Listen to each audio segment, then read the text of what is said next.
Hey everybody, my name is Brian. I have epilepsy and I wanted to tell you guys a little bit about myself.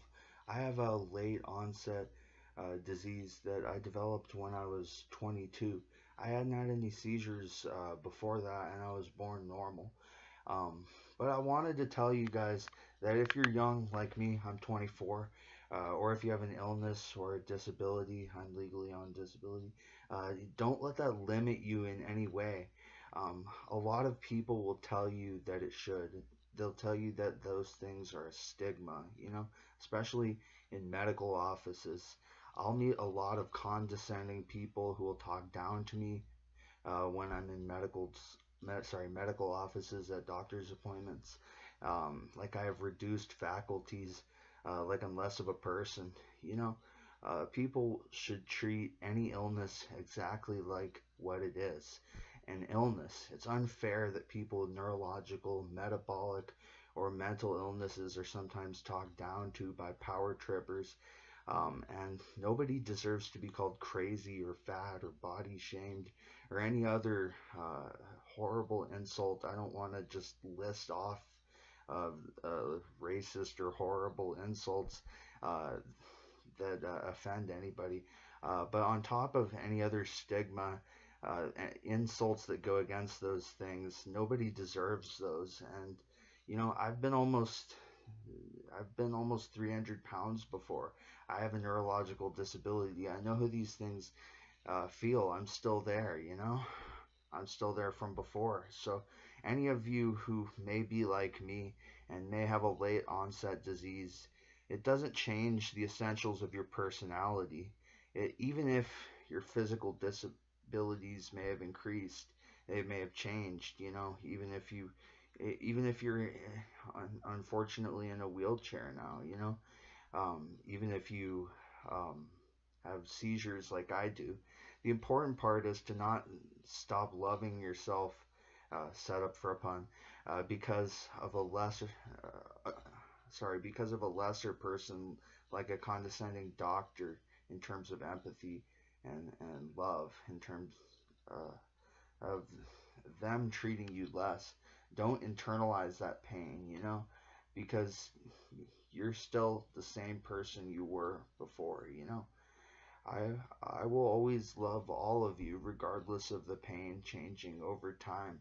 As Ernest Tubb, the country singer, once said, I love you because you are you. And I want all of you to know that being sick doesn't make you any less human. And anyone who says that it does, anyone who doesn't doesn't stick with you over time, um, that's frankly uh, their their disability as a person, not yours. Um, and that might be a little bit of a hard way to put it, but I think that I think don't let being young and having an illness limit you in any way because it shouldn't. You're still the same person you were before, and just don't get stuck in the past, looking back in time.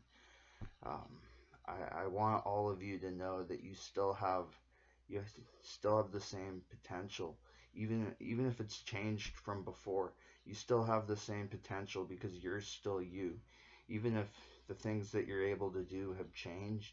I I, I really want you to know that that doesn't mean they've been eliminated. The things that you can do changing doesn't mean that you can't do anything anymore. So thank you for watching.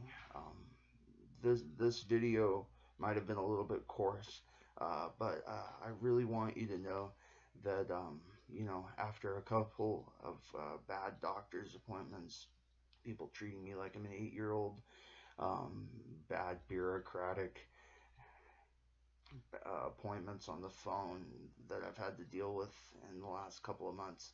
I've just gotten fed up, and I just uh, I just didn't want anyone to internalize those pains like I did. Because I'm an adult when I got these disorders. But if you have children with these disorders, or if you're a younger person yourself and you've internalized these pains from being bullied in school, whatever it is that feeds into your depression or feeling of lack of capability. um, I really just I just don't want you to internalize those same those same daggers that other people might aim towards you, um, because frankly, uh, nobody deserves those stabbing pains because somebody else is a lesser man, or woman, or whatever. You know. But I love you all, and thank you for watching. Goodbye.